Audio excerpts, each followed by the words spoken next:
क्या आप भी एस्टेट पीजीटी इकोनॉमिक्स 2026 का सॉल्यूशन ढूंढ रहे हैं? तो दोस्तों आपके सामने सॉल्यूशन ये रहा, जहां हम आज देखेंगे कि कौन से ऐसे क्वेश्चन हैं जो बोर्ड ने गलत लिख दिए हैं, जिनका आपको ग्रेस मार्क मिलने वाले हैं, कौन से ऐसे क्वेश्चन हैं जिनको हम चैलेंज कर सकते हैं, और किन क्वेश्चन के क्या आंसर रहेंगे, उनकी क्या सटीकता है। चलिए शुरू करते हैं आज का हमारा सेशन, जिसमें हम पढ़ेंगे एस्टेट इकोनॉमिक्स 2026 के सॉल्यूशंस को। चलिए पढ़ते हैं, ऐसा कि फिर आपको पढ़ना ना पड़े। मैं आपका दोस्त, आपका होस्ट सुरेंद्र कुमार सर ले आया हूं एस्टेट 2026 पीजीटी इकोनॉमिक्स का कंप्लीट सॉल्यूशन। तो लास्ट तक बने रहें, और कुछ ऐसे जो कंसेप्ट हैं वो आगे मैं आपको बताने वाला हूं, जहां से और नए क्वेश्चंस बन करके नेक्स्ट एग्जाम में आ सकते हैं। चलिए, पहला क्वेश्चन कहता है the correct statement is GNP is greater than GNI is greater than GNE। तो यहां पर आपको दिख रहा है कि ग्रोस नेशनल प्रोडक्ट यानी कि product method, gross national income यानी कि इनकम मेथड, और ग्रोस नेशनल एक्सपेंडिचर यानी कि एक्सपेंडिचर मेथड, इन तीनों मेथड्स की बात की गई है। तो ये कहता है कि जो प्रोडक्ट मेथड है वो बड़ा होता है इनकम मेथड से, और इनकम मेथड बड़ा होता है एक्सपेंडिचर से। ऐसा कुछ भी नहीं है, जैसा कि आपने सारों ने पढ़ा है और मैंने आपको करवाया है हमारे बैच के अंदर, जहां आप सभी समझ सक रहे हैं कि जो भी मेरे बैच के बच्चे हैं वो बहुत अच्छे से समझ पा रहे हैं कि GNP, GNI और GNE यानी कि तीनों ही मेथड से जो आपका नेशनल इनकम है वो इक्वल होता है। ठीक है, तो यहां पर आपको ये देखना है कि वो इक्वल है यानी कि बराबर है। लेकिन कौन सा बराबर है? क्योंकि इक्वल भी दो प्रकार का होता है, एक तो कंडीशनल इक्वल है या अनकंडीशनल इक्वल है, जिसको आइडेंटिकल का हम कहते हैं। तो जब हम आइडेंटिकल की बात करते हैं तो वहां पर आपको जो है ये तीन ऐसी लाइनें देखने को मिलती है। लेकिन यहां पर आप देख रहे हैं कि GNP, GNI, GNE बराबर का साइन है। यहां पर भी आप ये देख रहे हैं GNP, GNI, GNE बराबर का साइन है। लेकिन हिंदी वाले को अगर आप ध्यान से देखोगे तो यहां पर आपको यही सी ऑप्शन में तीन तीन लाइनें देखने को मिल रही हैं। ठीक है, क्योंकि इंग्लिश वाले को ही सही और उचित माना जाएगा, इसलिए आंसर तो इसका बनता है C। ठीक है ना, जहां पर आइडेंटिकल इक्वल है। लेकिन ये क्वेश्चन जो है वो ड्रॉप होगा और आपको इसका जो है वो नंबर मिलने वाला है। चलिए नेक्स्ट क्वेश्चन की ओर चलते हैं। कहता है कि what is not included in GNP। तो GNP में क्या शामिल नहीं है? तो दोस्तों आप सभी को पता है कि जो भी GNP होती है हमारी, ठीक है, उसके अंदर ट्रांसफर पेमेंट यानी कि नेशनल जो इनकम है उसके अंदर हम जो ट्रांसफर पेमेंट होती है उसको हम शामिल नहीं करते हैं। तो ऑप्शन नंबर C जो है आपका यहाँ राइट आंसर हो जाएगा। नेक्स्ट क्वेश्चन की ओर बढ़ते हैं। कहता है कि इंटरेस्ट ऑन पब्लिक डेबिट्स, ठीक है ना, इंटरेस्ट ऑन पब्लिक डेबिट्स, तो सार्वजनिक ऋणों पर ब्याज जो है वो क्या है? वो पार्ट है NNP का, NI का पार्ट नहीं है। वो NI का अंश है लेकिन PI का अंश नहीं है, यानी कि पार्ट है NI का लेकिन PI का पार्ट नहीं है। वो NI का पार्ट नहीं है लेकिन PI का पार्ट है, नन ऑफ द अबव। तो यहां आप देख रहे हैं कि इंटरेस्ट ऑन पब्लिक डेट, ठीक है ना, सार्वजनिक ऋणों पर ब्याज। तो सार्वजनिक ऋण जो लिए जाते हैं गवर्नमेंट के द्वारा, तो आपको पता है कि वो सार्वजनिक ऋण जो लिए जाएंगे वो उपभोग उद्देश्यों की प्राप्ति के लिए लिए जाएंगे, यानी कंजप्शन के मोटिव से जो है वो गवर्नमेंट उसको लेती है। जब कंजप्शन के मोटिव से गवर्नमेंट उसको लेती है तो उसके ऊपर जो ब्याज होता है उसको उत्पादन कारक की आय नहीं माना जाता। ये आपको ध्यान कर लेना है। ठीक है ना, जो पब्लिक डेट है, जब गवर्नमेंट इसको लेती पब्लिक डेट को, तो वो कंजप्शन के लिए ली जाती है। ठीक है ना, तो कंजप्शन के लिए लिया जाता है। तो इसके ऊपर जो इंटरेस्ट बनता है उस इंटरेस्ट को फैक्टर इनकम जो है उसमें शामिल नहीं किया जाता, फैक्टर इनकम में शामिल नहीं किया जाता। तो जो फैक्टर इनकम नहीं है वो फिर आपको पता है कि वो नेशनल इनकम में शामिल नहीं होगा। ठीक है, तो ये not a part of national income. लेकिन चूंकि जो पब्लिक है उसको तो ब्याज मिलेगा और वो उस इनकम को खर्च कर सकती है, इसलिए वो पर्सनल इनकम में इंक्लूड होता है। ये आपको ध्यान कर लेना है, पर्सनल जो है आपकी इनकम उसमें इंक्लूड होगा। तो ऑप्शन नंबर C जो है not a part of NI but A part of PI। ठीक है ना, ये आपका ऑप्शन नंबर C जो है वो राइट हो जाएगा। चलिए नेक्स्ट क्वेश्चन की ओर चलते हैं। GNP is equal to C + I + G + X - M equation of, ये किस प्रकार की इक्वेशन है? तो आप सभी बच्चों को समझ में आएगा, जो मेरे बैच में बच्चे पढ़ रहे हैं वो तो सीधा आंसर कर रहे हैं, ठीक है। तो option number B expenditure method जो है ये आपका होता है, आपको ये ध्यान कर लेना है। ये कंजप्शन भी आपके खर्च को बता रहा है, ये इन्वेस्टमेंट भी आपके खर्च को बता रहा है, गवर्नमेंट एक्सपेंडिचर भी एक्सपेंडिचर को बता रहा है, और नेट एक्सपोर्ट भी जो है आपके एक्सपेंडिचर को बता रहा है। तो टोटल में ये जो आप देख रहे हैं इक्वेशन, ये एक्सपेंडिचर साइड को बताता है, ठीक है। चलिए नेक्स्ट क्वेश्चन की ओर चलते हैं। क्वेश्चन नंबर 95 नंबर क्या कहता है? When the exchange rate increases in terms of domestic currency. तो ध्यान से समझना इस बात को, क्या कह रहा है कि जब आपका एक्सचेंज रेट इंक्रीज हो गया डोमेस्टिक करेंसी के टर्म में, तो क्या होगा? देखिए सपोज कीजिए पहले आपका $1 जो था, $1 80 रुपये का था, ठीक है। अब आपका जो $1 है वो कितने का हो गया? वो 90 रुपये के बराबर हो गया, यानी कि आपकी जो करेंसी है वो डी वैल्यू हो गई, ठीक है ना। तो जब आपकी करेंसी जो है वो डी वैल्यू हो जाएगी, क्लियर है बात, क्योंकि एक्सचेंज रेट इंक्रीज हुआ है, एक्सचेंज रेट इंक्रीज हुआ है, इसका मतलब आपका ज्यादा देना पड़ेगा $1 के बजाय, तो आप ज्यादा दे रहे हैं 90 रुपये, ठीक है ना। तो इसका मतलब ये हुआ कि आप वो जो सामने वाला है वो $1 में 90 रुपए की चीज खरीदेगा, जो पहले वो 80 रुपए खरीद रहा था अब वो 90 रुपए वाली खरीद लेगा।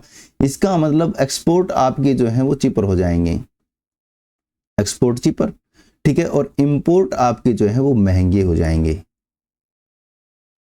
एक्सपेंसिव। सुनाई ना बात, एक्सपोर्ट चीपर, इंपोर्ट जो है वो आपके एक्सपेंसिव हो जाएंगे। तो ऑप्शन नंबर ए जो है वो आपका यहाँ राइट आ रहा है, चीपर, इंपोर्ट चीपर नहीं होंगे, एक्सपोर्ट एक्सपेंसिव नहीं होंगे, नो इम्पैक्ट ऑन इंपोर्ट, ये भी गलत है। तो ऑप्शन नंबर ए जो है आपका यहाँ राइट आंसर हो जाता है। चलिए नेक्स्ट क्वेश्चन की ओर चलते हैं। क्या कहता है नेक्स्ट क्वेश्चन? कहता है the exchange rate at which the demand for foreign currency becomes equal to its supply is called, ठीक है ना। तो एक्सचेंज रेट जो है जिसके ऊपर डिमांड एंड सप्लाई जो है वो दोनों इक्वल हैं, एक्सचेंज रेट यानी कि ये डिमांड है मनी का, ये जो है आप कहते हो सप्लाई है, ये इक्वल आ गया।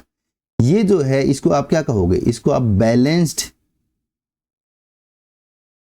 एक्सचेंज रेट कहेंगे, बैलेंस एक्सचेंज रेट। तो ऑप्शन बी जो है आपका यहाँ राइट आंसर हो जाएगा। चलिए नेक्स्ट क्वेश्चन की ओर बढ़ते हैं। Who first give scientific form of socialism. तो आपको पता ही है कि समाजवाद का जो वैज्ञानिक स्वरूप प्रदान करने का जो श्रेय है वो जाता है कार्ल मार्क्स जी को। तो कार्ल मार्क्स जिन्होंने दास कैपिटल लिखा था, ये आप ध्यान कर लेंगे, कार्ल मार्क्स दास कैपिटल।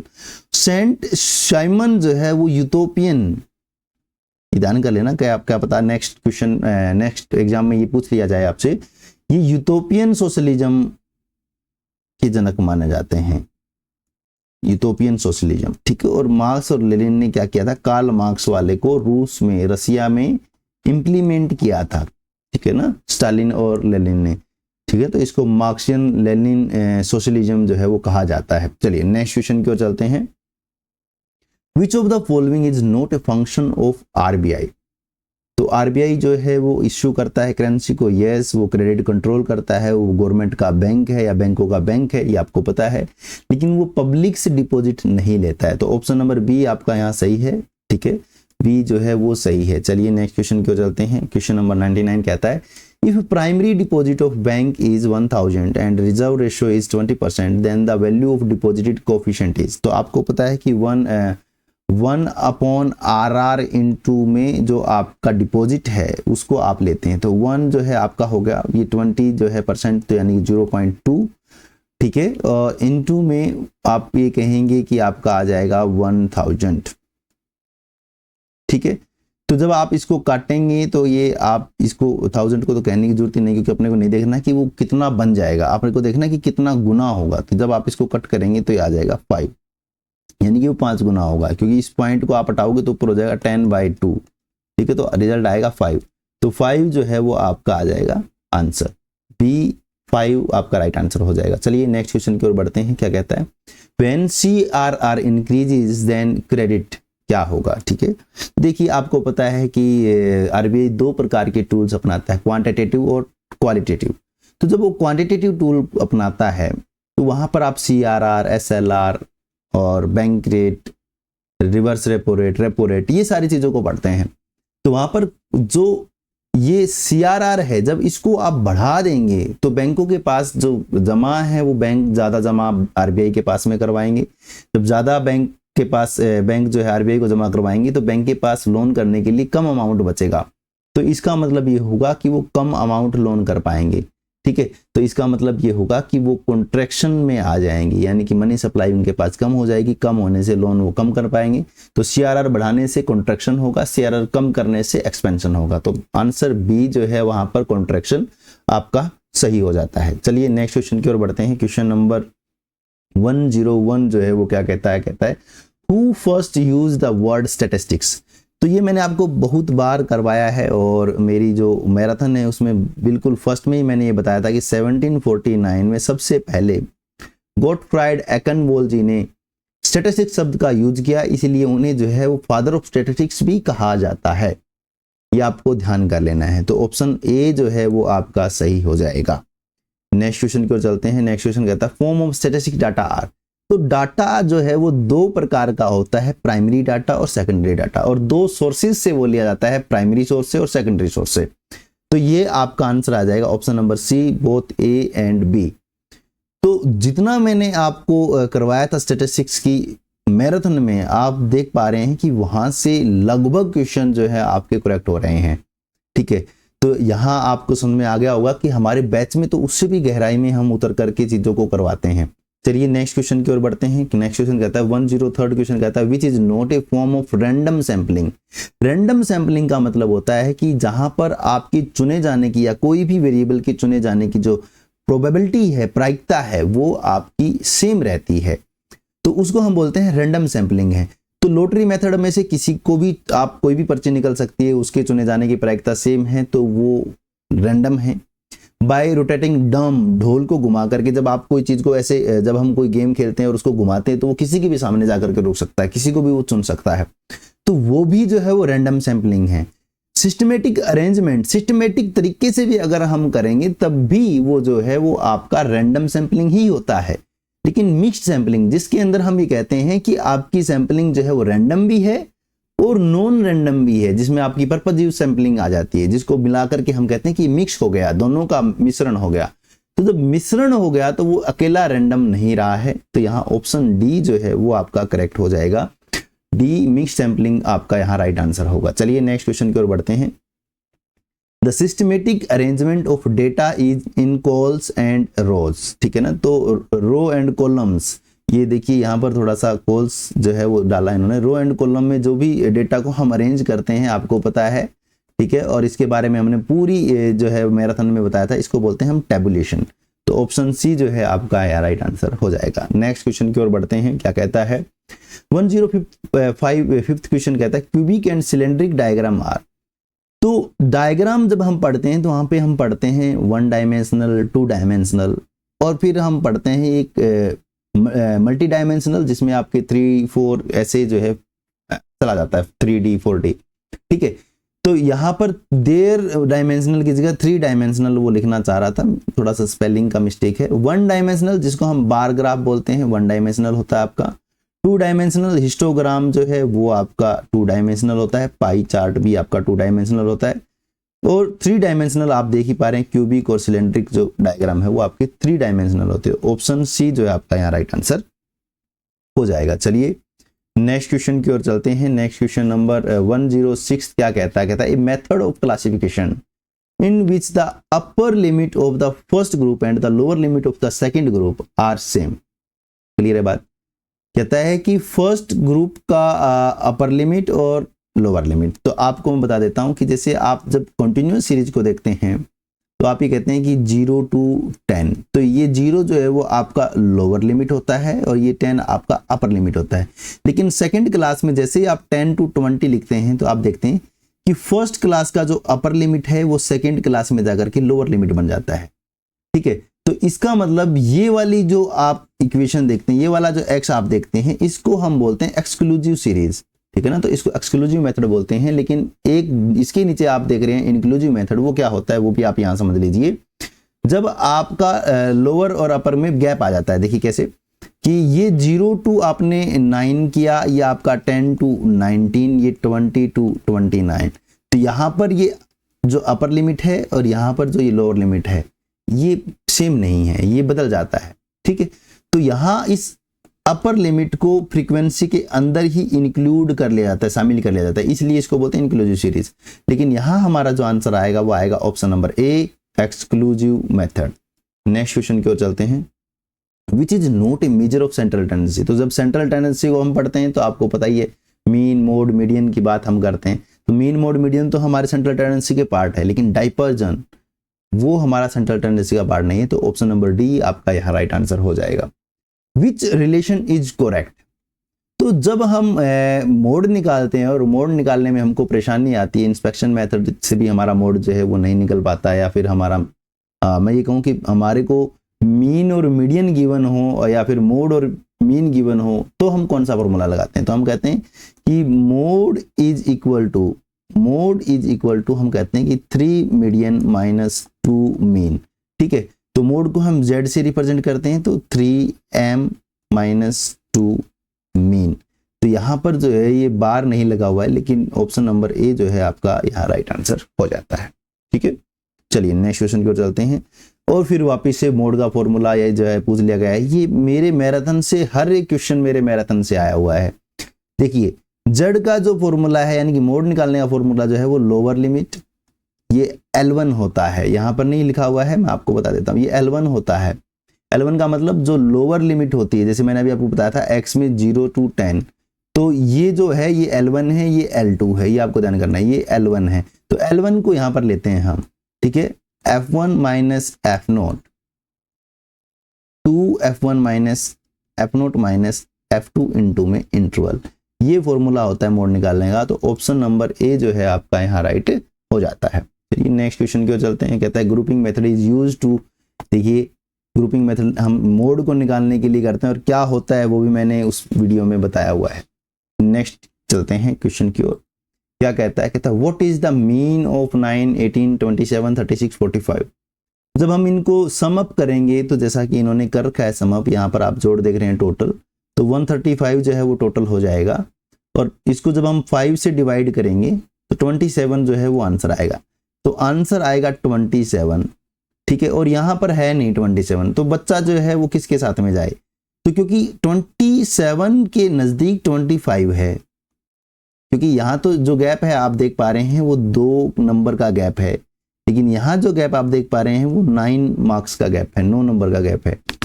तो अगर बोर्ड अगर देखता है तो वैसे तो ये ड्रॉप ही हो जाना चाहिए, लेकिन फिर भी अगर देखा जाए तो नियरेस्ट जो है वो आपका बी आंसर आ जाता है। ठीक है, नेक्स्ट चलते हैं। Arithmetic mean of frequency is 5 if each frequency is multiplied by 5 then the arithmetic mean is.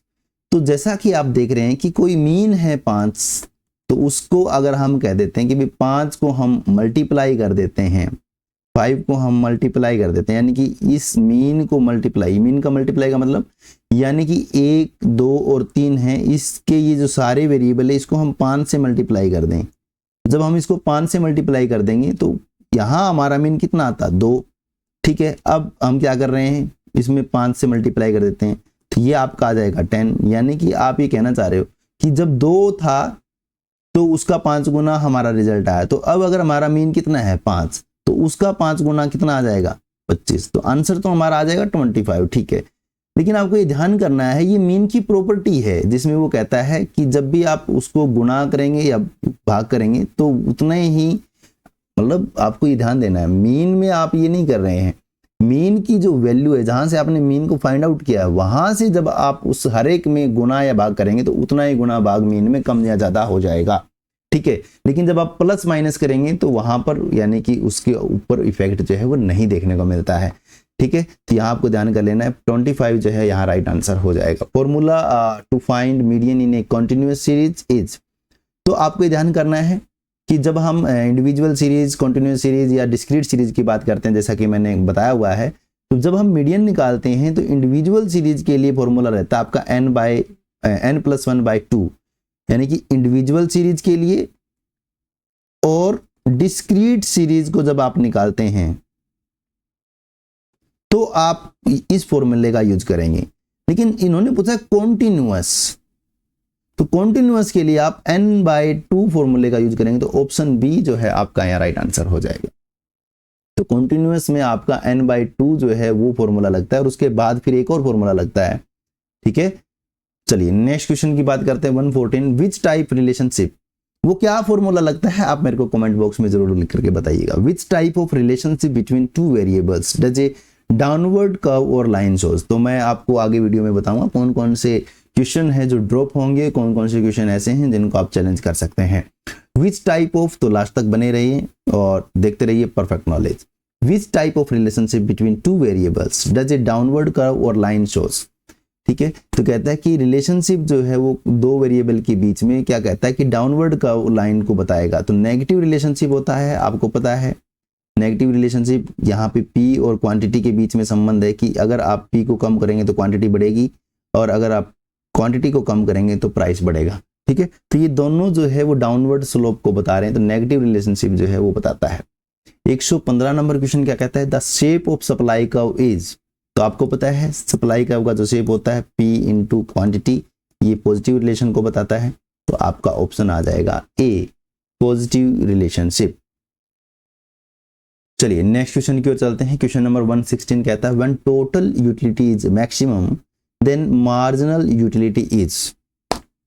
तो आपको पता है कि जब आपका टोटल यूटिलिटी मैक्सिमम होता है तो वहां पर आपकी मार्जिनल यूटिलिटी जो है वो 0 होती है, ठीक है। और ये क्वेश्चन जो है वो बार बार हर एग्जाम में लगातार पूछा जाता है, ये आपको ध्यान करना चाहिए। बहुत इजी क्वेश्चन है लेकिन बार बार ये क्वेश्चन जो है वो पूछा जाता है। तो ये जो है आपका आंसर आ जाएगा 0। मार्जिनल रेवेन्यू इज, तो आपको पता है कि जब हम मार्जिनल रेवेन्यू की बात करते हैं तो हम कहते हैं change in total revenue change in due to quantity, यानी कि क्वांटिटी में एक चेंज से टोटल रेवेन्यू में कितना चेंज आया है ना। तो इस त्रिभुज को हम बोलते हैं डेल्टा और इसको जो है इन्होंने डी से जो है बताने की कोशिश की है। तो ऑप्शन नंबर बी जो है डी, यानी कि delta TR divide by delta quantity, ये इन्होंने बताने की कोशिश की है। तो बी जो है ऑप्शन यहाँ पर आपका राइट आंसर हो जाएगा। नेक्स्ट क्वेश्चन देखिए, कहता है which of the following is not a U shaped curve. तो यू शेप कर्व नहीं होता है, तो AFC जो है वो आपका यू शेप नहीं होता, रेक्टेंगुलर हाइपरबोला होता है। रेक्टेंगुलर हाइपरबोला होता है, ठीक है। तो आप ये देख पा रहे होंगे, एक सेकंड में इसको 12 से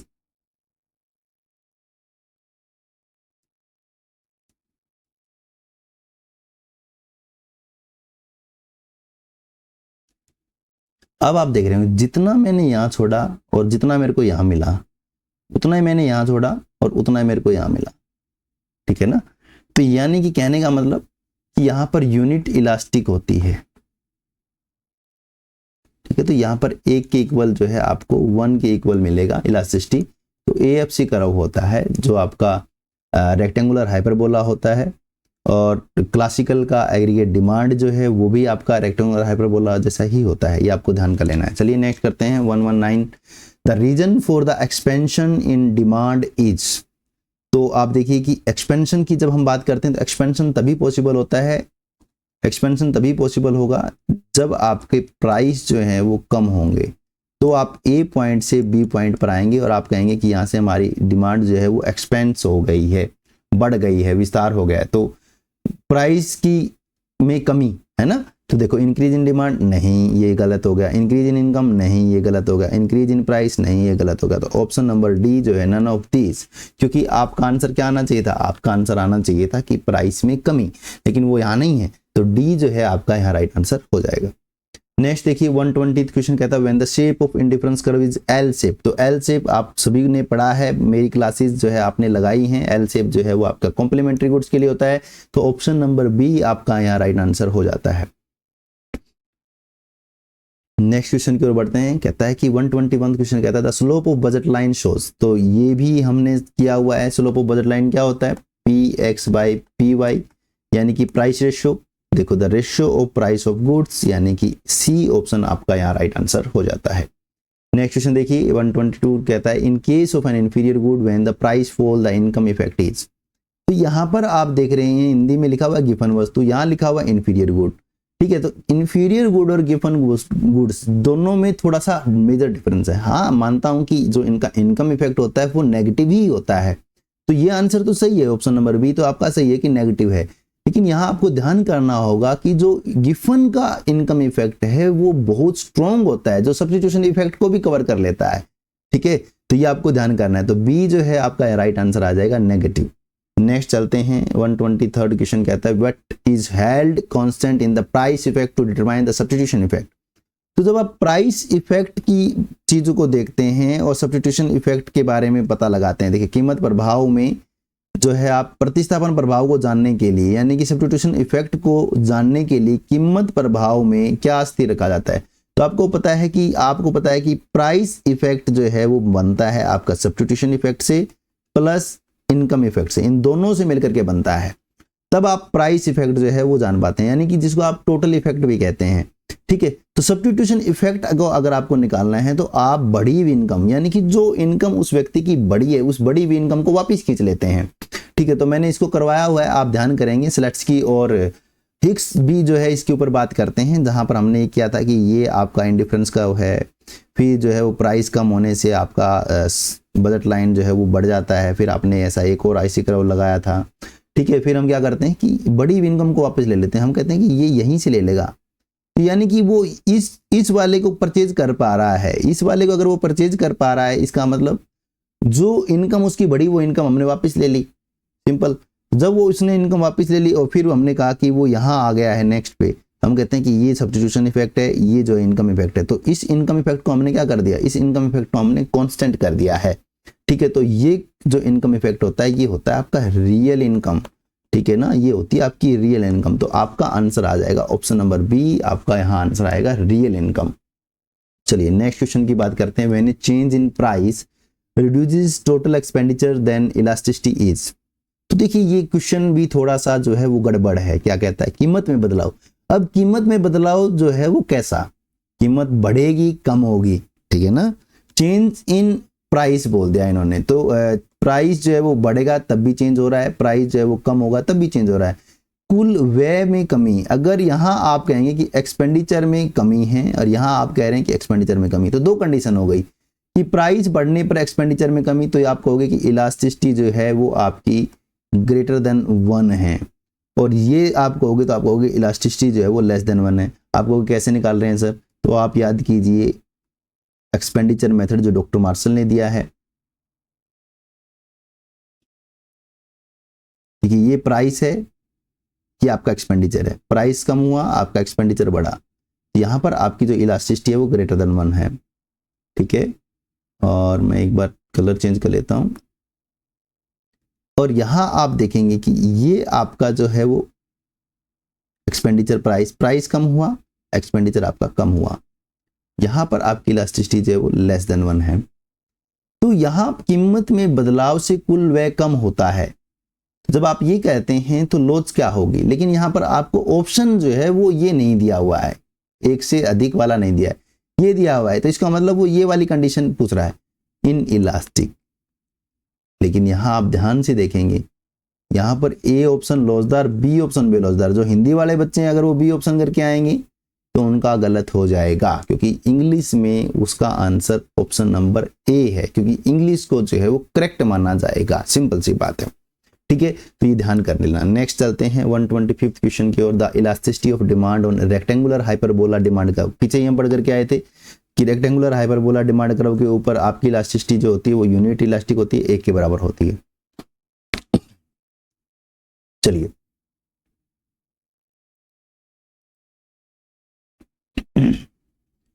who divided economics into 2 parts. आप सभी को पता है किसने जो है इसको डिवाइड किया, रैगनर फ्रिस जो है उनका नाम आता है। रैगनर फ्रिस, इसको फ्राइज लिख दिया है, फ्रिस सही स्पेलिंग जो है ये रहेगी, आप ध्यान कर लेना। 1933 में इन्होंने इकोनॉमिक्स को 2 भागों में बांट दिया, माइक्रो मैक्रो। ठीक है, तो आप ये माइक्रो मैक्रो का ध्यान करेंगे और आप मेरे को बताएंगे इनको नोबेल प्राइज जो है वो कब मिला, नोबेल प्राइज कब मिला, और नोबेल प्राइज की शुरुआत जो है वो इकोनॉमिक्स में कब हुई थी। ये दोनों ही चीजें आप मेरे को कमेंट बॉक्स में लिखेंगे। क्या रैगनर फ्रिश को अकेले को नोबेल प्राइज मिला था या इनके साथ में भी कोई व्यक्ति रहे हैं, इन्होंने अपना नोबेल प्राइज शेयर किया है, ठीक है, और किसके साथ में किया है जरूर लिखिएगा। नेक्स्ट क्वेश्चन की ओर चलते हैं। The currency in which all transaction of the country take place is, ये ध्यान देने की बात है। देखिए ये क्वेश्चन जो है वो आप इसको चैलेंज कर सकते हैं, ठीक है, और इसके दो आंसर बन रहे हैं। कैसे कि एक तो सेंस जो है वो आपकी प्राइमरी करेंसी के संबंध में, ऐसा तो कोई टर्म वैसे हम पढ़ते नहीं है कि प्राइमरी करेंसी जैसी कोई चीज होती है, लेकिन इसी प्राइमरी करेंसी को अगर वो स्टैंडर्ड करेंसी या इसको लीगल टेंडर के तौर पर लिख रहे हैं तो आपका आंसर बन जाएगा ऑप्शन नंबर ए, ये आपको ध्यान कर लेना है। और इसको अगर हम टेक्निकली देखें तो क्योंकि ये ऐसा कुछ शब्द हम पढ़ते ही नहीं है तो ये एग्जिस्ट नहीं करता है, तो ऑप्शन ए जो है वो सही नहीं होगा, आंसर आ जाएगा option D, none of the above, क्योंकि प्राइमरी वाला तो एग्जिस्ट करता ही नहीं है, टोकन करेंसी में ऐसा कुछ नहीं होता और पेपर करेंसी में ऐसा कुछ नहीं होता, ठीक है, तो आप जो है आपका आंसर आ जाएगा ऑप्शन नंबर डी। लेकिन ये आपको देखना पड़ेगा कि फाइनल आंसर की में इसको क्या माना गया है और फिर आप इसको चैलेंज कर सकते हैं। तो क्वेश्चन नंबर 127, नेक्स्ट चलते हैं। The slope of P in the demand equation, तो पी का स्लोप क्या है, तो मेरे जो बच्चे हैं उन सभी को पता है कि हमने किया हुआ है कि y is equal to a minus b x, तो जहां पर आपका ये ये जो है आपका डिपेंडेंट, ये आपका इंडिपेंडेंट, ये आपका शिफ्टिंग पैरामीटर, ये आपका स्लोप, तो ये माइनस बी जो है वो आपका स्लोप है, माइनस बी जो है वो आपका स्लोप है, तो माइनस बी कितना है 10 है ना, तो माइनस के 10, ऑप्शन नंबर सी जो है -10 आपका यहाँ राइट आंसर हो जाएगा, ठीक है। तो डायरेक्ट ही हम पढ़ के आए हैं हमारे बैच में, मैंने आपको सभी को करवाया कि ये स्लोप होता है, ठीक है। चलिए नेक्स्ट क्वेश्चन की ओर चलते हैं। 129 क्वेश्चन, एवरेज रेवेन्यू इज, तो एवरेज रेवेन्यू जब हम निकालते हैं तो आप ये देख रहे हैं टीआर बाय क्वांटिटी को ही निकालते हैं, तो ऑप्शन नंबर ए जो है आपका यहाँ राइट आंसर हो जाएगा। नेक्स्ट शट डाउन पॉइंट जो है वो कहाँ होता है, किसका पूछा गया है, ये यहाँ पर देखो नहीं लिखा गया, लेकिन यहाँ लिख दिया उत्पादन का, ठीक है ना, तो टोटल रेवेन्यू और उसमें देखोगे आप ईज की जगह जो है ईड्स लिख दिया इन्होंने। शट डाउन पॉइंट कहाँ होगा, जहां पर आपका टी आर जो है वो बराबर रहता है टीबीसी के, यानी कि शॉर्ट रन के अंदर आपको फिक्स्ड कॉस्ट ही सहन करनी पड़ती है। तो जब आप फिक्स्ड कॉस्ट आपको सहन करना पड़ेगा शॉर्ट रन के अंदर, अगर आप मतलब उत्पादन करेंगे तब भी, उत्पादन नहीं करेंगे तब भी, तो वो तो आपको करना है, तो आप उत्पादन को जारी ही रखते हैं, तो यहाँ पर आपको इसको बोलते हैं हम शट डाउन पॉइंट। तो ऑप्शन नंबर ए जो है आपका वो करेक्ट हो जाता है, ये आप ध्यान कर लेंगे, option number A T R is equal to TBC यहाँ राइट आंसर होगा। नेक्स्ट क्वेश्चन चलते हैं। इफेक्टिव डिमांड का कंसेप्ट आपको पता है, ये इफेक्टिव डिमांड का कंसेप्ट दिया था माल्थस जी ने, आपको ध्यान करना है, और इसका बहुत ज्यादा इस्तेमाल किया है आपके केन्ज ने, और ये कहता है कि इफेक्टिव डिमांड वो होती है जिसके ऊपर सप्लाई अवेलेबल हो, सप्लाई अवेलेबल हो, और सप्लाई अवेलेबल का मतलब क्या हुआ, जहां पर आपकी एग्रीगेट डिमांड हो जाती है एग्रीगेट सप्लाई के बराबर, सिंपल सी बात है, यानी कि ये डिमांड जितनी डिमांड उतनी ही सप्लाई, तो यानी कि ये वो सिचुएशन जहां पर एग्रीगेट डिमांड एग्रीगेट सप्लाई यानी कि संतुलन की जो सिचुएशन है वो आपकी कहलाती है इफेक्टिव डिमांड। चलिए रे बात, चलिए नेक्स्ट क्वेश्चन की ओर चलते हैं। क्या कहता है, investment is a function of, ये भी केन्जियन इकोनॉमिक्स से लिया गया है। आप यहाँ पर MEC greater than R, MEC less than R और MEC इक्वल टू R वाला कंसेप्ट याद कर सकते हैं, जहां पर मार्जिनल एफिशिएंसी ऑफ कैपिटल अगर ज्यादा है रेट ऑफ इंटरेस्ट से, ठीक है, तो एक्सपेक्टेड रेट ऑफ प्रॉफिट यानी कि मार्जिनल एफिशिएंसी ऑफ कैपिटल जो है वो ज्यादा है रेट ऑफ इंटरेस्ट से, तो आप कहेंगे कि इन्वेस्टमेंट करना चाहिए, ये कम हो तो आप कहेंगे नहीं करना चाहिए, तो ये कहेगा कि विवेक से वो कोई भी डिसीजन ले सकता है। तो इंटरेस्ट रेट और एक्सपेक्टेड रेट ऑफ प्रॉफिट दोनों से होता है, तो option number D both A and B आपका यहाँ राइट आंसर हो जाएगा। नेक्स्ट क्वेश्चन की ओर चलते हैं। कहता है if MPC is equal to 0.8, देखिए क्या यहाँ इन्होंने खेल खेला है, 0.8 लिख दिया या 0.8, तो आपको ध्यान कर लेना 0.8, तो 1/1 माइनस MPC, तो इसको रखेंगे 1/1 माइनस 0.8, तो 1/0.20, आप इसको कट करेंगे आ जाएगा 5, तो आंसर आ जाएगा ऑप्शन नंबर डी 5 जो है यहाँ राइट आंसर हो जाएगा। नेक्स्ट क्वेश्चन की ओर बढ़ते हैं। क्या कहता है, the recommendation of which committee are used in poverty measurement in India. तो आपको पता है कि मोरे कमेटी, लाहिड़ी कमेटी या अभिजीत बनर्जी कमेटी जो है ये गरीबी से संबंधित कमेटियां है ही नहीं, रंगराजन कमेटी ही है जिसको हम गरीबी से संबंधित को पढ़ते हैं। और ये कमेटी आई थी 2012 से 14 के आसपास आई थी, 12 से 14 के आसपास ही आई, ठीक है ना। तो 2012 से 14 जो है ये कमेटी आई थी, आपको ध्यान कर लेना है। और इस कमेटी की सिफारिश के ऊपर ही जो है वो आपका पॉवर्टी मेजरमेंट जो है इंडिया में किया जाता है। Next, who is the vice chairman of NITI Aayog. NITI Aayog के जो वाइस चेयरमैन है वो कौन है, तो आपको पता है कि वो SK बेरी है, सुमन बेरी है।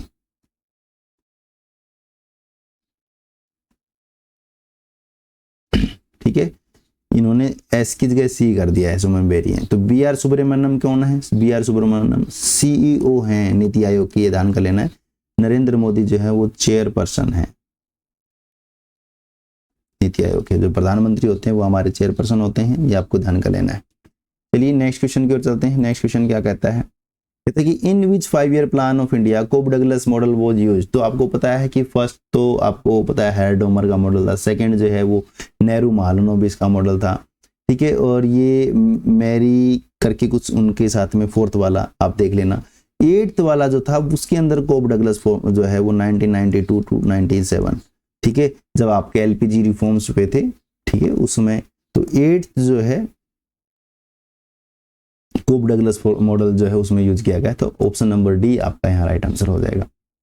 नेक्स्ट कहता है कि who is the prime minister of the time of economic reform in 1991।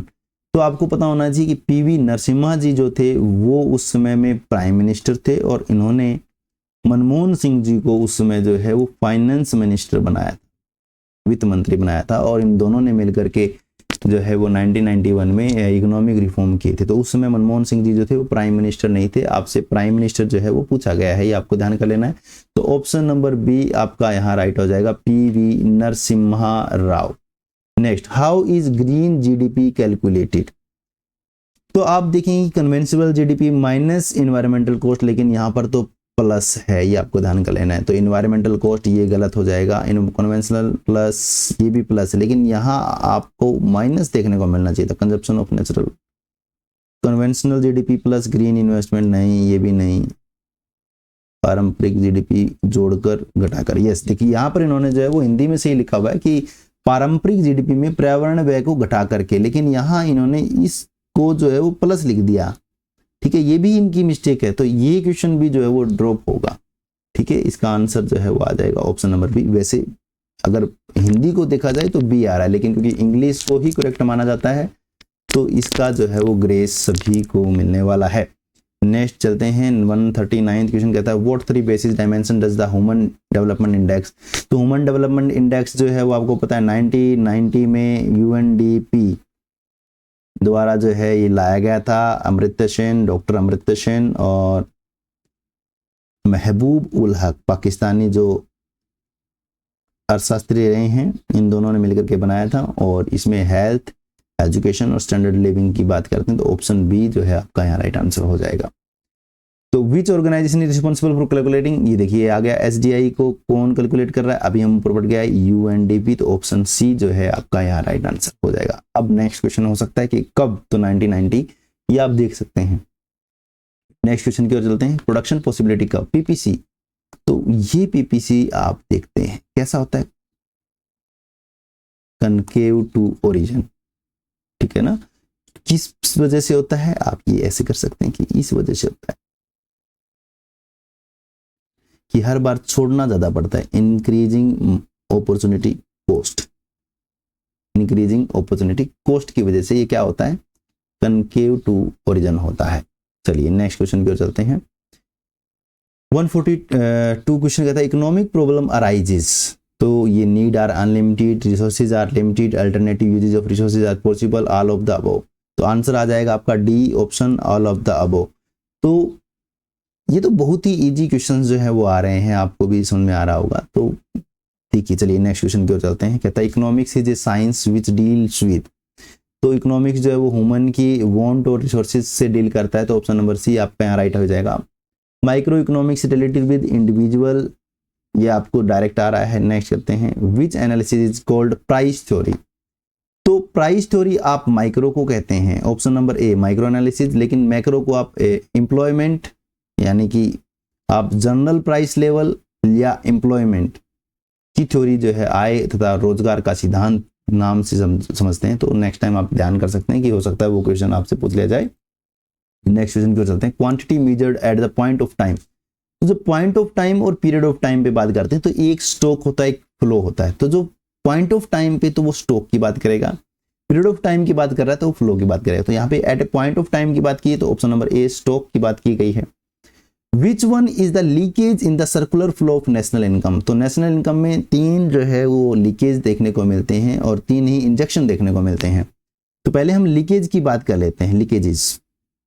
तो लीकेज में आपका आ जाता है टैक्स, आपका आ जाता है इंपोर्ट, आपका आ जाता है सेविंग्स, ठीक है। और आपका इंजेक्शन की बात करते हैं तो इनका अपोजिट आप देख लेंगे, टैक्स के बदले क्या मिलती है, सब्सिडी, ठीक है। इंपोर्ट का क्या होता है, एक्सपोर्ट, सेविंग का क्या होता है, इन्वेस्टमेंट, ठीक है। तो ये आपके इंजेक्शन हैं, ये आपका लीकेजेज है। लीकेजेज क्या करते हैं, ये आय के सर्कुलर फ्लो को स्लो करने का काम करते हैं। इंजेक्शन क्या करता है, उसको बूस्ट करने का काम करता है। तो ऑप्शन नंबर डी जो है वो आपका लीकेज है, ये आप ध्यान कर लेंगे। नेक्स्ट चलते हैं, क्वेश्चन नंबर 148 क्वेश्चन पे क्या कहता है, which economic problem related with the way which output is distributed among the members of society. तो ये कहता है कि कौन सी आर्थिक समस्या का संबंध उत्पादन में वितरण से संबंधित है, यानी कि डिस्ट्रीब्यूशन साइड की बात करता है। तो आप कहेंगे किसके लिए उत्पादन करें, ये हमको बताएगा कि डिस्ट्रीब्यूट कहाँ कहाँ करना है हमें, ठीक है। तो फॉर होम टू प्रोड्यूस, तो ऑप्शन नंबर सी जो है वो डिस्ट्रीब्यूशन की बात करता है। ये बड़ा ही अच्छा क्वेश्चन है, ये ठीक क्वेश्चन है, एक लेवल का क्वेश्चन है, मीडियम क्वेश्चन के लेवल में हम इसको शामिल कर सकते हैं। नेक्स्ट क्वेश्चन कहता है, which economic problem related with production of goods and service. क्या उत्पादन करना है, सीधा सा आएगा, ठीक है ना। देखिए आपसे पूछ ली कि मशीन का यूज करें, लेबर का यूज करें, कैपिटल इंटेंसिव हो, लेबर इंटेंसिव हो, तो आप कहेंगे हाउ टू प्रोड्यूस। इन्होंने यहाँ सीधा ही पूछ लिया कि प्रॉब्लम है कि गुड्स सर्विस में से क्या करें, तो आपका आ गया कि व्हाट टू प्रोड्यूस। और वो पूछ ले कि भाई डिस्ट्रीब्यूशन करना है, बांटना है, तो आप कहेंगे किसके लिए उत्पादन करें, यानी कि फॉर होम टू प्रोड्यूस, ठीक है। चलिए नेक्स्ट क्वेश्चन की ओर बात करते हैं, which economic problem related with production of goods and services. तो आपको आ गया option number A. Last question कहता है कि which economic problem related with the question of whether all available resources of a society are fully utilized. अगर वो पूर्ण रूप से सभी चीजों में लगे हुए हैं तो इसका मतलब है कि वो पूर्ण रोजगार में है, फुल एम्प्लॉयमेंट में है, ठीक है। तो फुल एम्प्लॉयमेंट का आ गया ऑप्शन नंबर डी जो है आपका यहाँ राइट आंसर आ गया, फुल एम्प्लॉयमेंट। तो ये आपका जो है वो कंप्लीट सॉल्यूशन आपने यहाँ देख लिया, जो आंसर है वो क्यों है, कैसे है, वो आपने देख ली, कौन कौन से क्वेश्चन ड्रॉप हो सकते हैं, किसको आप चैलेंज कर सकते हैं, वो सारे क्वेश्चन आपने देख लिए। तो जो भी मेरे बैच के बच्चे हैं वो बड़े खुश रहे हैं और उन्होंने कहा कि सर काफ़ी अच्छा जो है वो पेपर गया है उनका। तो अगर आपको भी एसटेट की प्रिपरेशन करनी है तो हमारा बैच जो है वो लाइव है, आप जो है हमसे जुड़ सकते हैं। और हमसे जुड़ने के लिए आप जो है वो कमेंट बॉक्स में लिख सकते हैं कि आपको भी बैच की नीडेड है। तो एस्टेट इकोनॉमिक्स का बैच अभी लाइव है, चल रहा है नेक्स्ट नवंबर वाले एस्टेट के लिए, जहां पर हम कंप्लीट इकोनॉमिक्स को आपको पेश करने वाले हैं। तो आप जुड़े रहने के लिए धन्यवाद। और आपको ये वीडियो कैसा लगा आप कमेंट बॉक्स में ज़रूर लिखेंगे। मिलते हैं नेक्स्ट वीडियो में, तब तक के लिए जुड़े रहें परफेक्ट नॉलेज के साथ। लाइक कीजिए, शेयर कीजिए, सब्सक्राइब कीजिए। जय हिंद, जय भारत दोस्तों।